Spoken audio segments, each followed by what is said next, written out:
Je m'appelle Jordan Belfort. L'année de mes 26 ans, je me suis fait 49 millions de dollars. Ce qui m'a carrément fait chier, c'est qu'à 3 près, ça aurait fait 1 million par semaine. On est en train de se faire un nom. Personne sait à l'avance si les actions vont monter ou descendre, aller de côté ou tourner en rond. Tu sais ce que c'est que la finance?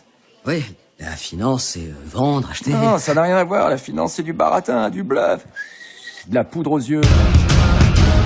Est-ce que ceci était légal? Absolument pas. On se faisait tellement de fric qu'on savait plus quoi en faire. On bosse pas pour toi, mec. T'as mon fric scotché sur le nibar, alors techniquement tu travailles pour moi. FBI. Je vous propose un petit alcool? Non, on nous interdit de boire en service. Suis-je bête?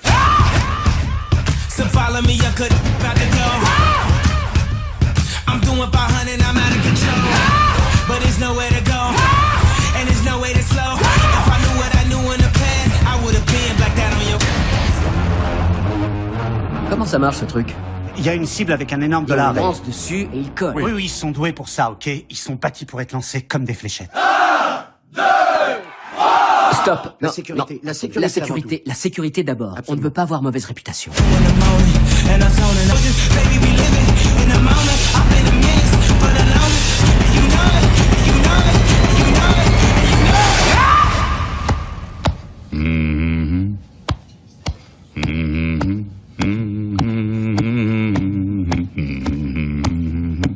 Avec moi.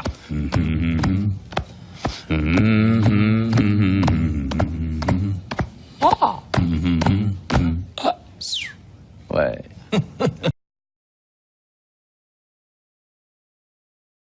Robert Rubin, qui dirigeait Goldman Sachs, est devenu le ministre des Finances de Bill Clinton. Son successeur Henry Paulson a suivi le même trajet quand George W. Bush est devenu le président.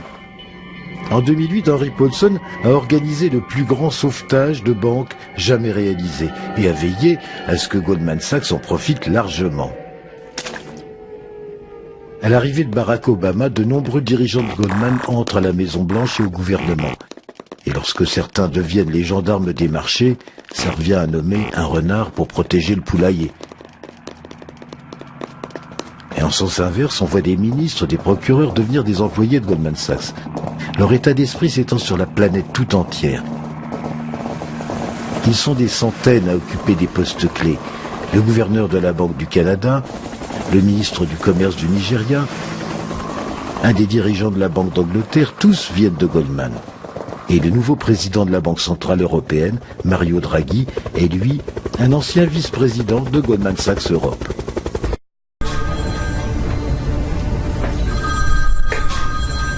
Incroyable. Le Sénat américain demande une enquête criminelle sur Goldman Sachs. Oui, je vais regarder. J'étais stupéfait. Goldman Sachs, une banque si prestigieuse qui influence les financiers du monde entier. The once untouchable financial firm is now on the receiving end of a subpoena from the Manhattan DA's office. The subpoena seeks information related to the recent report by the U.S. Senate on the firm's dealings before and after and during the financial crisis. C'est l'énorme rapport du Sénat américain accusant Goldman Sachs qui a déclenché l'enquête du procureur. Ils sont 35 000 dans 32 pays à travailler pour Goldman Sachs. Et leur siège est ici, à New York, et j'étais impatient de voir à quoi cela ressemblait.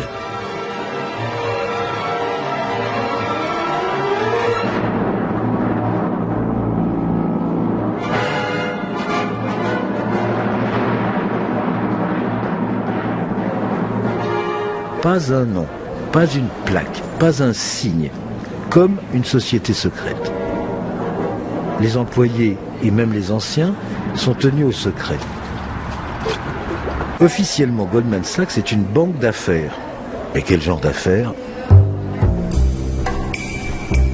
Depuis 2008, une foule d'articles de journaux accusent cette banque de s'être enrichie pendant la crise qu'elle a contribué à fabriquer. On les accuse aussi de trahir leurs clients et de manipuler le prix de tout ce qui se négocie sur la planète. Qu'y a-t-il de vrai dans ces accusations? À qui peuvent-elles profiter? Cette banque est-elle réellement plus puissante que les gouvernements? Il y a aussi de nombreux livres qui décrivent comment, en 30 ans, la banque a acquis cet immense pouvoir.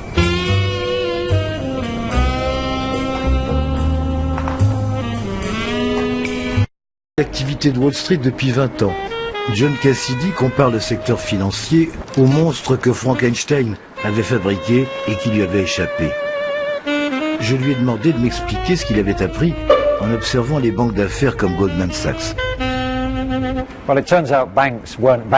Les banques ne sont plus des banques. Voilà ce que nous avons découvert. On croit qu'une banque, c'est un endroit où on dépose son argent, où on vous donne un petit taux d'intérêt, 1 ou 2%, et quelques années plus tard, vous récupérez votre argent. Ça, c'était les banques depuis 200 ans. Aujourd'hui, ce qu'on appelle banque ne ressemble plus du tout à cela. Ce sont en grande partie des machines spéculatives. Elles utilisent l'argent que vous y avez déposé, mais elles s'endettent aussi, pour accroître leur capacité à investir dans des tas de choses. Les banques ont commencé à jouer. Elles font des paris, elles spéculent pour leur propre compte. Et elles se font appeler banques d'investissement. Les grandes banques françaises ou allemandes ont développé des filiales qui, à tout point de vue, ressemblent à Goldman Sachs ou à Morgan Stanley. Ce sont des casinos dissimulés à l'intérieur de ce que l'on croit être des banques de dépôt à l'ancienne.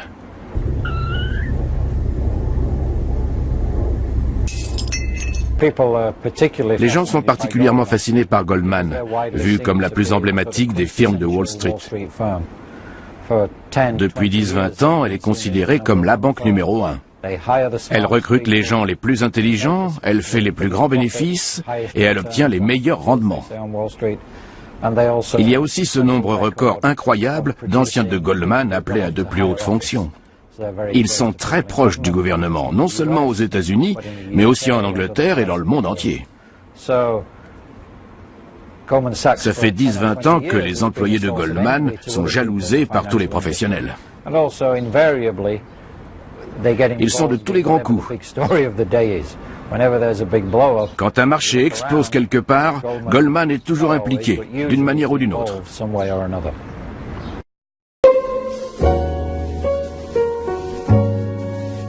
En arrivant, surprise, Eve Smith est une femme. Connaissant bien le machisme des financiers, Suzanne Weber a pensé qu'elle serait plus crédible en prenant un nom masculin. Le grand changement dans les comportements date des années 80. Auparavant, toutes les banques d'affaires appartenaient à des associés, comme l'exigeait le règlement de la bourse de New York. Aux États-Unis, si vous êtes associé, vous êtes ce que l'on appelle responsable conjointement et solidairement. Vous pouvez tout perdre.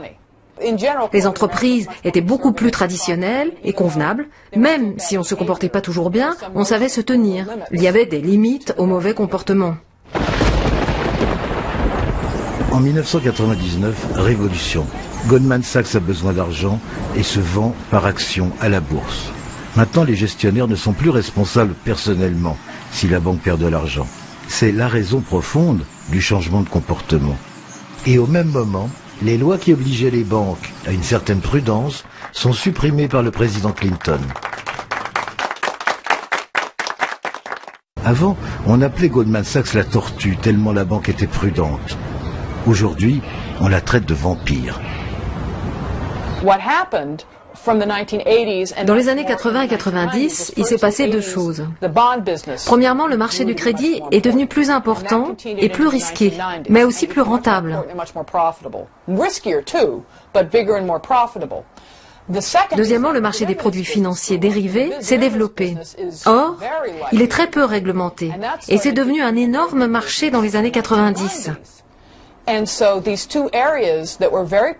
Le fait que ces deux domaines de la finance soient si rentables et si peu régulés ont gagné soudain beaucoup d'argent, a donné une place beaucoup plus importante aux traders. Or, les traders sont des prédateurs. Le but des traders est de prendre aux autres tout ce qu'ils peuvent. Ils fonctionnent selon la loi de la jungle. Pour eux, si quelqu'un est assez idiot pour acheter un produit à un mauvais prix, c'est son problème. Et comme ces gens prenaient du pouvoir chez Goldman, leur mentalité est devenue prédominante. Les traders traitaient les gens du département banque d'affaires de socialistes, parce qu'ils étaient payés par équipe. Tout marche à l'envers. La finance est censée servir les entreprises, soutenir l'industrie, aider l'économie à se développer, Donc, elle ne devrait pas prélever trop d'argent. Sinon, ce n'est plus un soutien. Elle devient un parasite. Et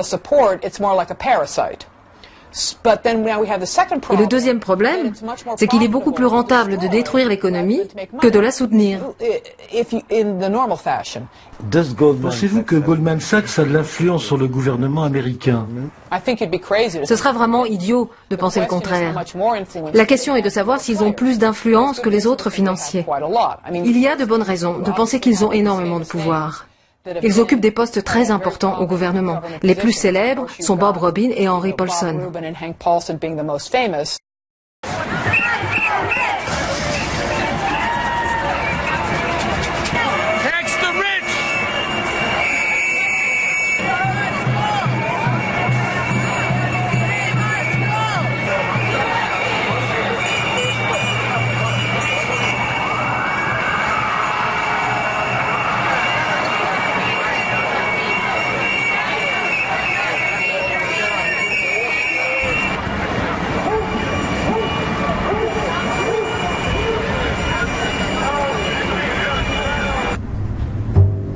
On m'a parlé d'un député européen.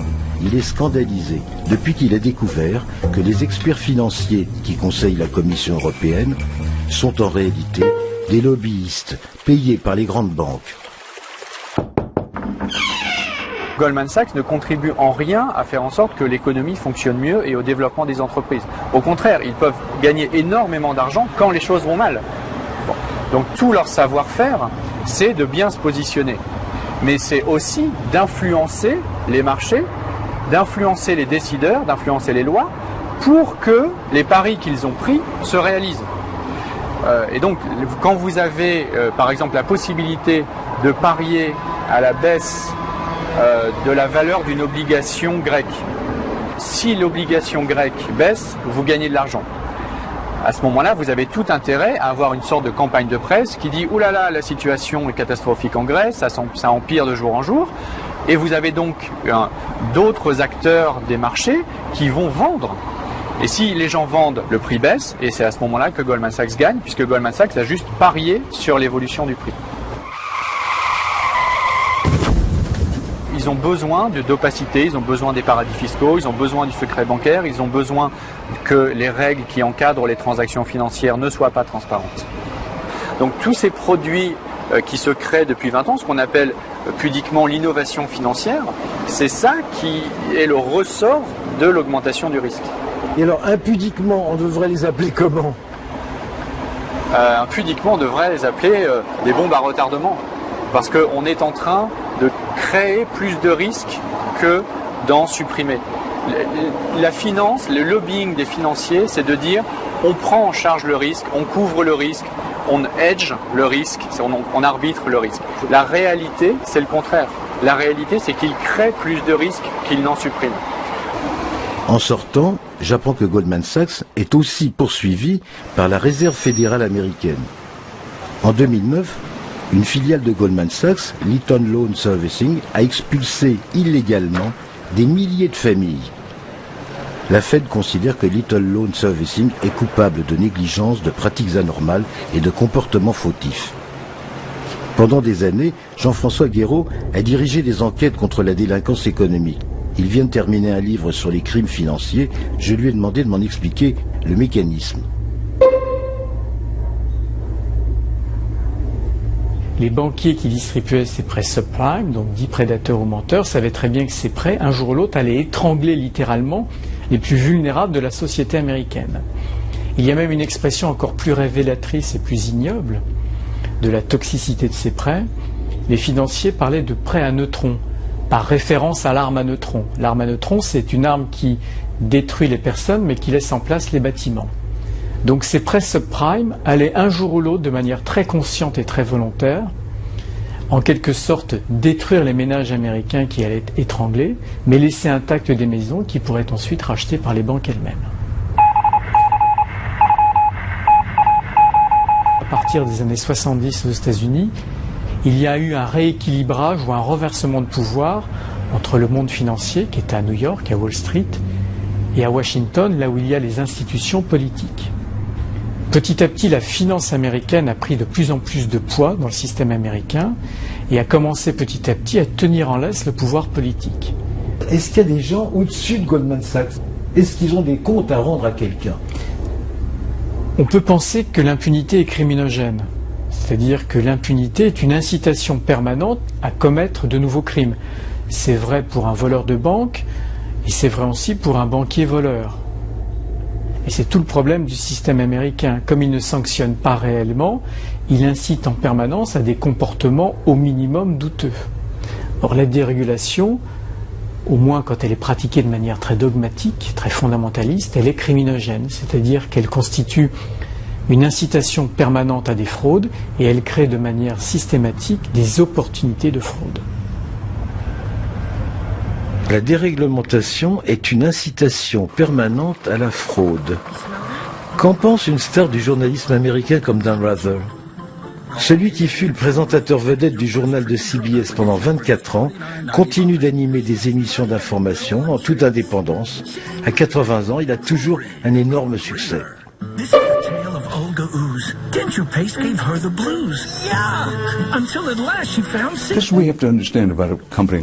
Il faut comprendre que chez Goldman Sachs et à Wall Street en général, on joue au poker. C'est un énorme casino. Mais quand vous entrez dans les bonnes salles de jeu, vous savez que vous allez jouer. Vous faites confiance au casino pour observer les règles. Il n'y a pas de cartes cachées dans les manches. La roulette est honnête. Vous jouez, vous connaissez les règles, vous connaissez les risques. Nous savons que les dés et la roulette ont été truqués. Pourtant, jusqu'à présent, un seul gros joueur de Wall Street a été traduit devant un tribunal pénal.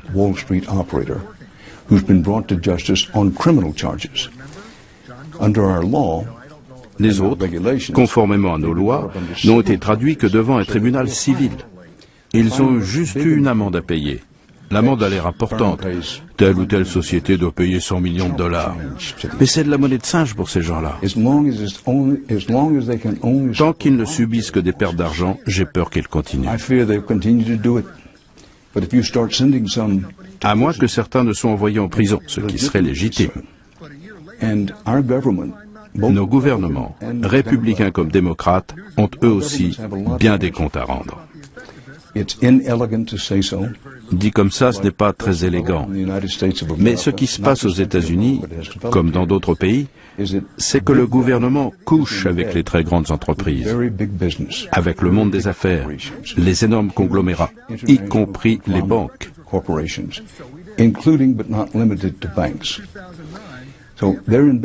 Ils couchent ensemble. Les grands conglomérats font des dons énormes pendant les campagnes électorales. Notre dernière campagne présidentielle a coûté 2 milliards de dollars. Pas millions, milliards.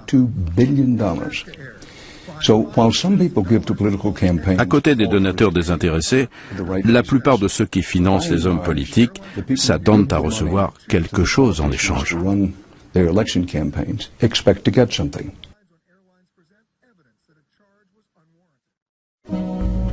Sont-ils les maîtres du monde? Non, ils sont juste les meilleurs composants d'un explosif assez puissant pour faire imploser le système. Pour évaluer ce danger mondial, il fallait trouver un homme qui ait suffisamment de recul. Ancien correspondant de guerre, lauréat du prix Pulitzer, Chris Hedges est l'un des rares intellectuels américains à manifester contre les dérives des grandes banques. Il y a quelques années, il a même démissionné du New York Times pour pouvoir mener plus librement ses enquêtes. Sa vision du monde s'étend bien au-delà de la finance.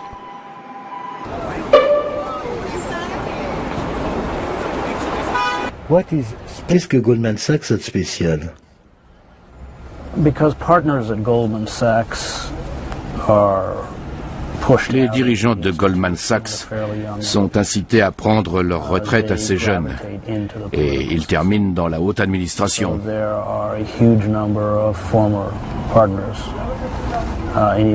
Ils sont très nombreux à prendre des postes politiques. Et il est juste de dire que dans ce pays, il est impossible de voter contre les intérêts de Goldman Sachs. How big? Jusqu'où va le pouvoir de Goldman Sachs? Goldman Sachs a le pouvoir de couler l'économie de la Grèce avec les taux d'intérêt de sa dette.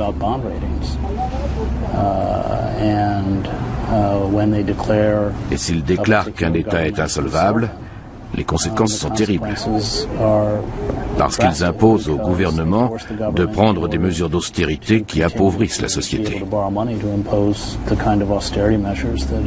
Ils l'ont fait avec la Grèce, ils le font même avec les États-Unis. Nous sommes tous des otages de leur spéculation. Vous avez vu les auditions du Sénat. Qu'en pensez-vous? C'est du théâtre politique.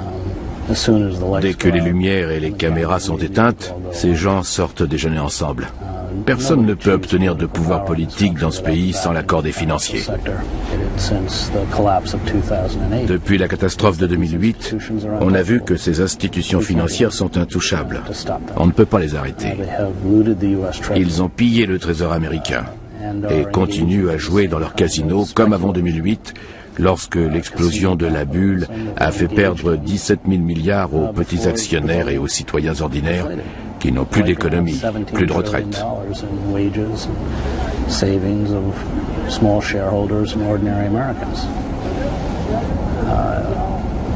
Ces gens sont des criminels. Au XVIIe siècle, les spéculateurs étaient pendus.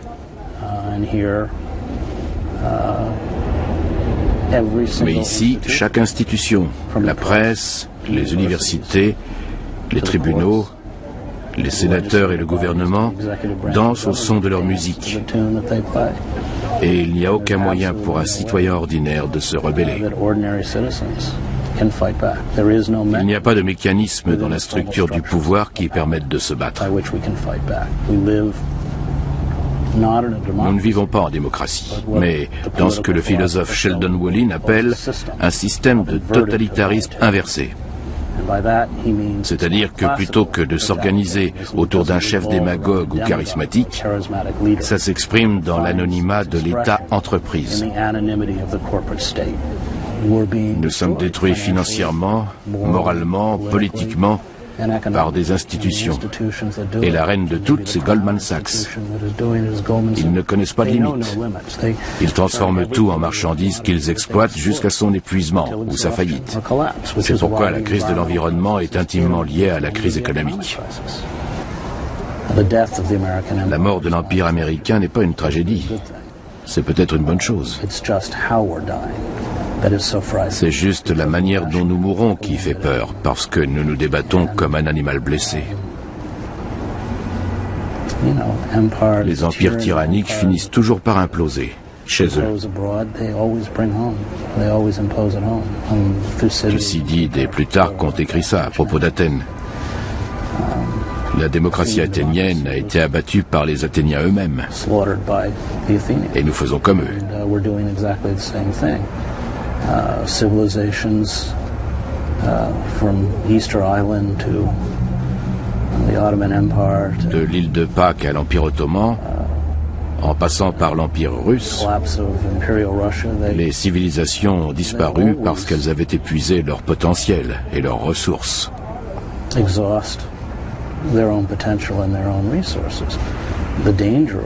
Le danger cette fois, c'est qu'on embarque toute la planète avec nous. Il ne reste plus d'endroit pour émigrer. Donc, maintenant, on va regarder le poste Fed. Donc, un petit peu de surprise. Je pensais vraiment que la Fed aurait pas du tout baissé les taux et au contraire aurait augmenté l'assouplissement quantitatif. Ils n'ont fait que repousser le problème à plus tard encore une fois. Vous comprenez qu'on est dans un contexte économique où on est comme le marché financier, c'est comme un héroïnomane. Il a besoin de sa dose pour être capable de vivre son expérience. Et par le fait même, en ce moment, Le marché réagit au fait que Janet Yellen n'a pas donné la dose escomptée. Et c'est à partir de là où ça devient dangereux parce que le marché va continuer de corriger à la baisse jusqu'à temps qu'on revienne avec l'illusion d'un assouplissement quantitatif qui viendra dans les semaines, voire les mois à venir. C'est inévitable et vous le savez. En tant que trader, ce n'est pas la nature de la nouvelle qui est importante, c'est le mouvement que ça apporte. Et à partir du moment où on a une direction, notre risque diminue. Qu'on monte ou qu'on descende, dans le trading, on peut faire des profits des deux côtés. Donc, la seule chose qu'on veut, c'est un élément déclencheur, nonobstant l'élément déclencheur, qui va nous permettre de venir confirmer nos informations. Donc, à surveiller. Fin janvier, on verra évidemment les rapports trimestriels du 4e quart de 2015, donc de octobre, novembre, décembre aux États-Unis. Et parce que le dollar américain devient de plus en plus fort, ça devient excessivement nocif pour les exportations. Par le fait même, ça rend évidemment les ventes des manufacturiers beaucoup plus difficiles dans un contexte économique qui est déjà de plus en plus difficile, n'est-ce pas? Donc, vous comprenez que c'est loin d'être positif pour la grande majorité des entreprises américaines. Donc, fin janvier, déjà là, on commencera à avoir des rapports trimestriels très faibles au niveau des chiffres, ce qui risque encore une fois d'amener des turbulences dans le marché et la Fed qui réagira avec un discours comme l'a fait Mario Draghi dans les dernières semaines en disant « On va réagir en conséquence, rassurez-vous » et à partir de là, on aura un mouvement haussier qui repartira possiblement. D'ici là, un support très important, je vous l'avais dit, on a le M actuellement qui est en formation. Donc, on a eu un très faible soubresaut haussier sur la nouvelle de la Fed. Le lendemain, on a corrigé avec autant de force, ce qui se confirme aujourd'hui. On est en train de tester et on devrait terminer la journée sur notre support que nous avons ici dans les alentours de 2020 points. Si on ouvre la semaine prochaine à la baisse en dessous de 2020, l'objectif c'est de retourner à 2000 points. Et là, c'est un support psychologique important. Les investisseurs dans le marché se regardent et disent est-ce qu'on veut vraiment descendre en bas de 2000? Est-ce qu'on veut vraiment aller au-dessus de 2000? Et là, tout le monde se regarde dans les yeux jusqu'à temps qu'il y ait un consensus. S'il y a consensus, il n'y a plus aucun support avant 1850 points.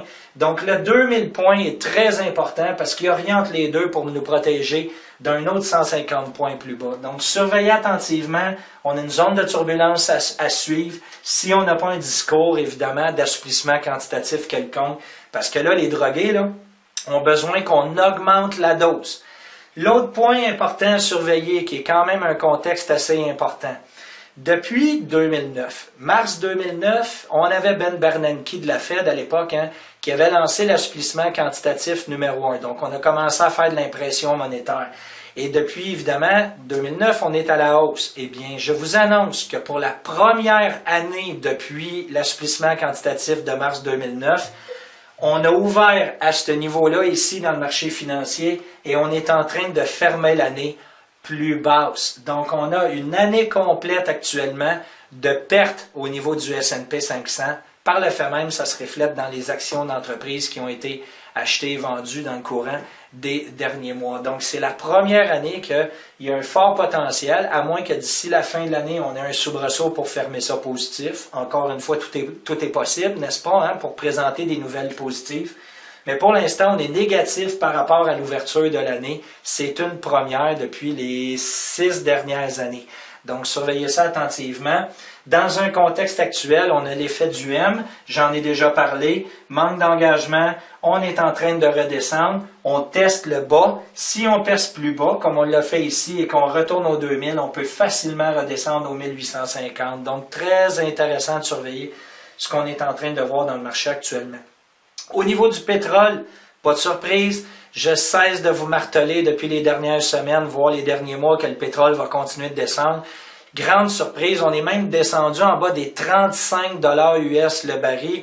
Donc, tant si longtemps qu'on n'a pas un contexte militaire ou d'un contexte géopolitique avec une crise sévère qui se déroule dans ce coin-là, c'est l'économie qui s'affaiblit. On voit tous les matières premières qui s'effondrent, incluant le pétrole qui continue de descendre. Vous le savez, j'en ai déjà parlé.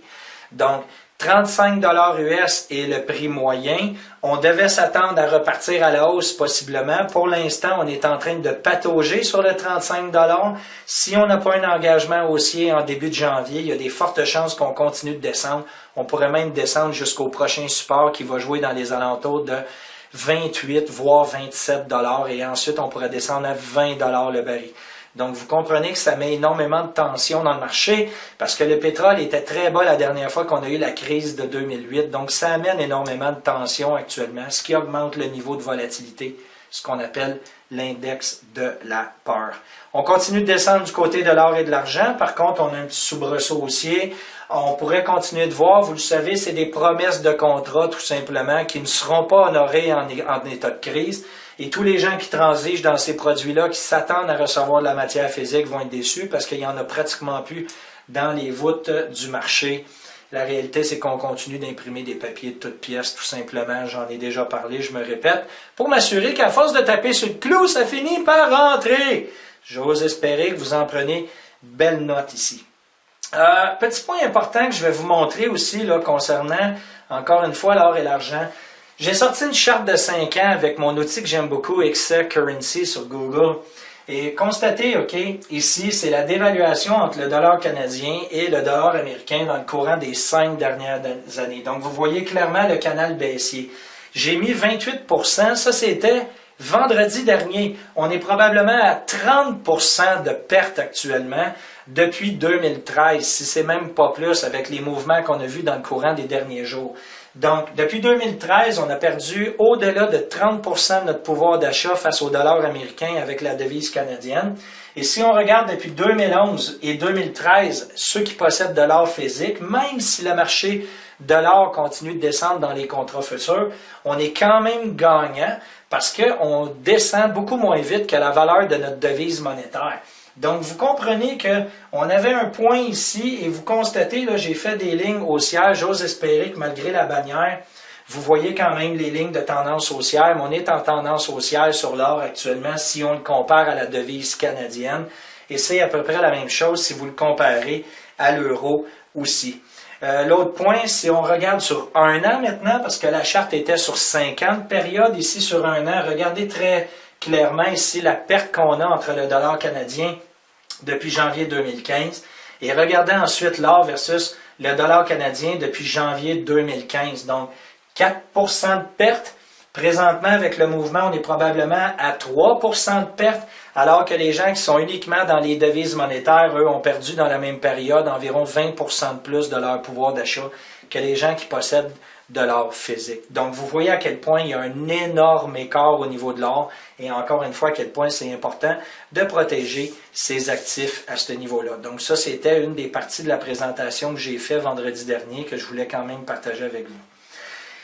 J'ai fait réagir beaucoup de gens avec l'alerte la semaine dernière en parlant là, de la Finlande qui veut arriver avec un prix direct, donc remettre, exemple, l'équivalent de X nombre d'euros à ses citoyens avec un revenu qu'on appelle inconditionnel. Et là, il y en a plusieurs qui ont réagi, qui sont hyper positifs à cette idée-là, qui au contraire, ils considèrent que le gouvernement promet, parce que quand le gouvernement fait des promesses, il les tient, n'est-ce pas?